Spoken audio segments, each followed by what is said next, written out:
A tornado has killed at least 23 people in the US state of Mississippi, which is located here in the south of the country. The authorities said the twister left a trail of damage for more than 150 kilometres.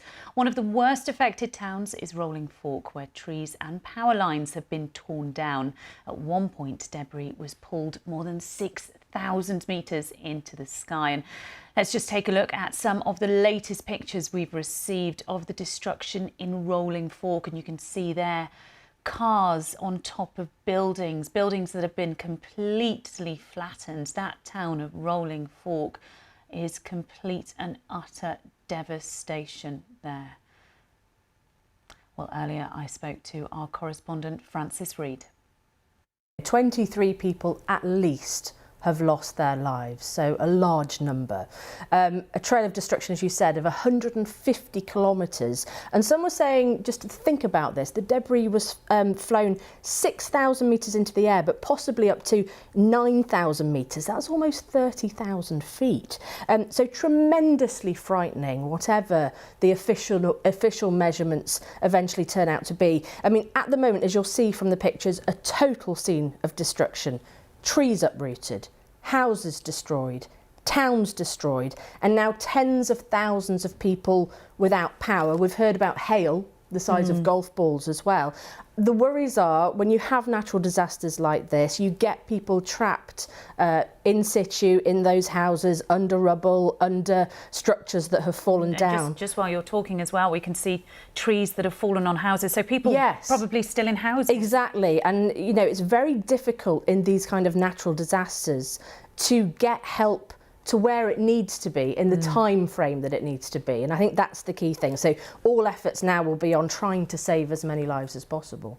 And of course, these pictures we're seeing at the moment, it's all at night time. So people would have been woken up by this or be waking up to this devastation. Yeah, absolutely. It's just absolutely terrifying. You know, by morning, local residents said some towns, like there was a place called Rolling Fork, were gone. You know, completely gone. And they've warned people to stay far away from damaged power lines, not enter those damaged buildings. If they're on the outside of them, don't then go into them or walk through the floodwaters. But some eyewitnesses, well, they described it as being eerily quiet just before the tornado struck. That's not unusual. That's something we hear quite a lot. But they said despite the sky being dark, because this came in through the night, they could actually see it coming.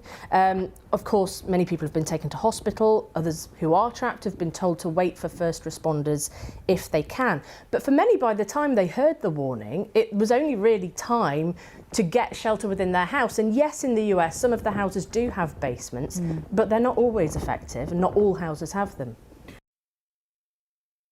Earlier. Well, now I'm joined by the meteorologist and storm chaser, Dr. Reid Timmer, who was in Mississippi last night and streamed his experience live on his YouTube channel. Well, thank you for joining us. Just talk me through what happened last night and how those events unfolded. Well, yeah, it was all the ingredients were in place for a large-scale tornado outbreak, fast-moving supercell storms moving at speeds of up to 60 miles an hour. And we were actually chasing storms for about 4 to 5 hours during the day. None were going tornadic, and then right at sunset, it was like a switch was flipped from off to on. The low-level winds started to accelerate above 60 knots, and as soon as the storm hit the Mississippi River, as those southerly winds were streamed up the delta there, it went tornadic, and there was a long-track tornado that was possibly on the ground continuously for over 50 to 100 miles. We'll have to see if it was consecutive tornadoes, multiple tornadoes, or one long-track one. But we were heading from south to north up from Vicksburg toward Rolling Fork. And the storm was absolutely electrified. The lightning was pulse lightning, so frequent, strobe lightning, so you could see the whole structure of the storm. And then suddenly you saw that wedge tornado, probably over a quarter to a half mile wide, as it was crossing the Mississippi River and heading toward the town of Rolling Fork. And you obviously, you chase storms, you chase tornadoes, but we're just seeing pictures now of the utter devastation left in some of those towns that you must be near to. Was it ever touch and go? Was it ever scary at any point? Well, I've been doing this for a long time, for about 25 years, so we definitely knew where the tornado was moving. We knew the structure of the tornado. I was scared for the people in the path of this one, and we arrived in the town of Rolling Fork just after the tornado came through and saw the dark side that these storms leave behind, and just total devastation. We saw people that were abandoning their homes, the rubble, walking around confused, asking what had happened. You saw serious injuries, even death in the town. And we just began transporting people to the hospital just on the north side of Vicksburg, people with the most serious injuries. And storm chasers dropped everything and assisted in the search and rescue effort because the nearest hospital was about 40 miles away from Rolling Fork. And we just had to get people to help down there to that hospital. And it was just utter devastation. Definitely similar to what we saw in Kentucky a couple of years ago, the December 10 and 11 outbreak, where Mayfield and other communities in Kentucky sustained serious devastation. And I understand you helped get two people to hospital who had sustained quite serious injuries. How is that search and rescue operation going now? I can see it's quite light, bright, even sunny where you are now. So has it calmed down? Is it helping that? Yeah, the weather is calm, certainly now today. It is a little bit windy, just a classic post-frontal environment. A lot of times after these supercells move through, on the backside of the outbreaks, you have crystal clear skies like this. It's very dry.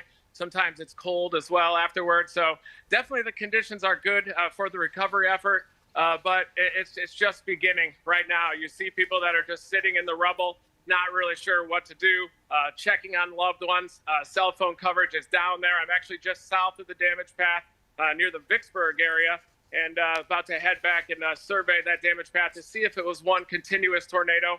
A supercell that's moving at 60 miles an hour like that doesn't really have time to cycle through tornadoes. So you get these really long track, classic Dixie Alley tornado outbreaks, fast moving tornadoes. They continue through the night.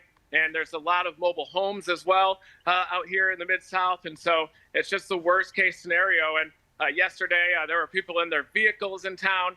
There were no tornado sirens that were going off. And you actually even saw vehicles that were going airborne orbiting around the tornado. And just the worst, most devastating tornado that happened last night. And it continued and impacted other communities like Silver City and Amory, areas that were similarly impacted during the super outbreak of 2011.